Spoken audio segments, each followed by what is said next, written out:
नमस्कार, मैं हूं निखिल शर्मा और स्वागत है आपका एक बार फिर से मेरी YouTube चैनल की वीडियो पर, जहां पर बात होगी संजू सैमसन के खिलाफ। क्या खेला हो गया?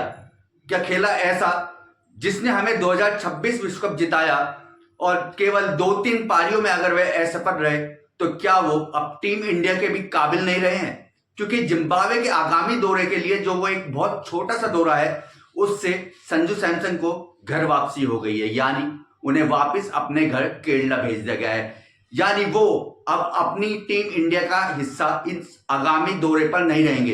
एक ऐसा दौरा जो बहुत छोटा दौरा था और इसके बारे में भी मैं आपसे बहुत सारी चर्चा करूंगा। कैसे चयनकर्ताओं ने टीम चुनी और कैसे टीम इंडिया के कई खिलाड़ियों के साथ खेला हो गया। 2024 से लेके 2000 इससे पिछला जो विश्व कप था उसमें हमने ऐसी टीमें देखी थी। हमारा एक बेंच स्टैंड आईपीएल की वजह से बहुत ज्यादा बड़ा होता गया था और जब आयरलैंड जैसे या एशियन गेम्स जैसे या जिम्बाब्वे दौरे जैसे छोटी छोटी सीरीज आती थी तो T20 सीरीज में हम एक नए खिलाड़ियों को मौका देते थे।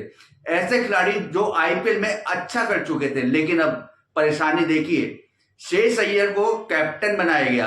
कैप्टन के बतौर वो अपने पहले 2-3 मैचों में फेल रहे और अब उन्हें जिम्बाब्वे जैसे छोटे दौरे के लिए भी कैप्टन बना दिया गया है। यहां बात मयंक यादव पर भी होगी, यहां बात हर्ष दुबे पर भी होगी और यहां बात सवालों के घेरे में खड़े गौतम गंभीर पर भी होगी। तो चलिए संजू सैमसन से इस चर्चा की शुरुआत करते हैं। देखिए, सबसे बड़ी बात, संजू सैमसन की जो भी फॉर्म रही है वो इन आउट होती रही है, लेकिन उन्हें कभी भी टीम इंडिया में लगातार स्थान नहीं मिला। वो उनका नसीब कहिए या ऊपर वाले की करामात चाहिए, ये ऊपर वाले की करामात ही कहिए कि उन्होंने 2026 T20 विश्व कप में 3 नॉकआउट मुकाबलों में शानदार पारियां खेली और एक विश्व कप और भारतीय टीम को जिता दिया।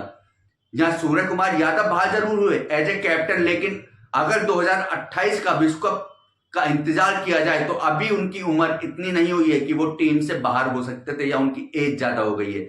लेकिन यहां पर सवाल उठता है गौतम गंभीर पर इसलिए क्योंकि एक समय चर्चा हो रही थी कि कहीं ना कहीं से यहां संजू सैमसन को कैप्टन बनाने पर विचार चल रहा है।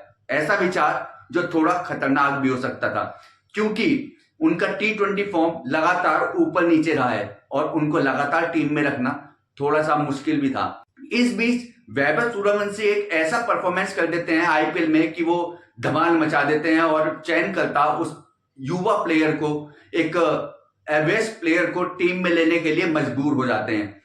संजू सैमसन आयरलैंड में नहीं चलते हैं और पहले मैच में इंग्लैंड के खिलाफ भी नहीं चलते हैं और पहली 1-2 गेंद में वो आउट हो जाते हैं। इसके बाद वैभव सूर्यवंशी को मौका दिया जाता है। हाइप ऊपर होती है, वो जोफ्रा आर्चर पर भी अपने पहला अंतरराष्ट्रीय सिक्सर लगा देते हैं, उसके बाद में एक और सिक्सर लगाते हैं। ये पारी 10 गेंद में 14 रन की रही थी, लेकिन एक उम्मीद चयनकर्ताओं के ऊपर जगाई गई क्योंकि भारतीय टीम ने 6 ओवर में उस दूसरे T20 मैच में 65 रन बना लिए थे, वो भी 2 विकेट के नुकसान पर। तो ये तैयारी है, लेकिन तैयारी इसमें मैं चयनकर्ताओं पे सवाल उठाऊंगा क्योंकि 2026 विश्व कप में जब संजू सैमसन शुरुआत में बाहर बैठे हुए थे तो हमारे पास में 3 लेफ्ट हैंडर्स थे और जो अपोनेंट टीम थी उन्होंने हमेशा से ऑफ स्पिनर को पावर प्ले में लगाया और विकेट निकाला। मैं यहां पर वैभव सूर्यवंशी की भी बात करूंगा, जहां पर एक आर्म बॉल पर वो आगे निकलकर एक अच्छा शॉट लगाना चाह रहे थे, लेकिन यहां उस ऑफ स्पिनर की मैं कारीगरी कहूंगा जहां उन्होंने वो विकेट निकाल के दिया, एक आर्म बॉल पर उनको स्टंप आउट करा दिया। अब बात करते हैं कि इस T20 विश्व कप में आगे आगामी टीम क्या होने वाली। इसके अलावा भी 2027 में ओलंपिक होने वाला है जहां पर भारतीय टीम शिरकत करने वाली है और ये T20 फॉर्मेट में खेले जाने वाला टूर्नामेंट रहेगा। अब देखना होगा कि भारतीय टीम क्या इस वजह से या किसी और वजह से इतने बदलाव कर रही है कि समझ से बाहर है। रिंकू सिंह बाहर बैठे थे, उनको टीम में लिया। मयंक यादव 2025 में आधे आईपीएल सीजन तो खेले ही नहीं। जब ये T20 विश्व कप शुरू हो रहा था 2026 का, तो यूएसए के खिलाफ इंडिया ए के लिए खेलते हुए उन्होंने 1 विकेट नहीं निकाला। 2026 में वो केवल 4 मैच लखनऊ सुपर जायंट्स के लिए खेले, लेकिन नतीजा क्या रहा, उन्हें 1 भी विकेट नहीं मिला। इसके अलावा अगर मैं बात करूं अच्छे चयनों की, तो इसमें मेरा ध्यान जाता है अशोक शर्मा पर, जिन्होंने एक काबिले तारीफ प्रदर्शन करके दिखाया और सबसे तेज आईपीएल की गेंद डाल के दिखाई। यश ठाकुर भी उसी नामों में से आते हैं, और ये दो नाम ऐसे थे जिन्हें टीम इंडिया में शामिल करना और जिम्बाब्वे जैसे सीरीज के खिलाफ बनता है। लेकिन फिर बात आती है रवि बिश्नोई।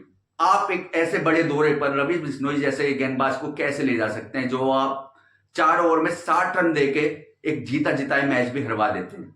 ये सवाल उठेगा ही, और ये उठेगा सबके सामने, दुनिया के सामने, कि हम इतने कमजोर बॉलिंग यूनिट कैसे होते जा रहे हैं। एक टीम थी हमारी जो 2026 में खेली और 2024 में खेली, जहां हमने देखा कि हमने 2 विश्व कप जीत के दिखाए 2 सालों के अंदर। हमने 2025 में चैंपियंस ट्रॉफी जीत के दिखाई। लेकिन सवाल तो वही है ना, सवाल वही है, गौतम गंभीर का चयन या अजीत अगरकर की चयनकर्ता की नीति, आखिर ये करना क्या चाह रहे हैं, ये समझ से बाहर है। लेकिन अब देखना होगा कि रिंकू सिंह की वापसी और ये 3 क्रम जो है हमारे ओपनर दोनों और फर्स्ट डाउन, इसमें ये भारतीय टीम कैसे परफॉर्म करती है और कैसे विरोधी टीम का ये तोड़ निकालती है, यानी पावर प्ले में ऑफ स्पिनर, जहां पर हमारे बल्लेबाज T20 विश्व कप में भी जल्दबाजी में आउट होते दिखे थे और पिछले मैच में वैभव सूर्यवंशी भी आउट होते दिखे। चलिए अब इस मुलाकात को आगे बढ़ाएंगे, अगले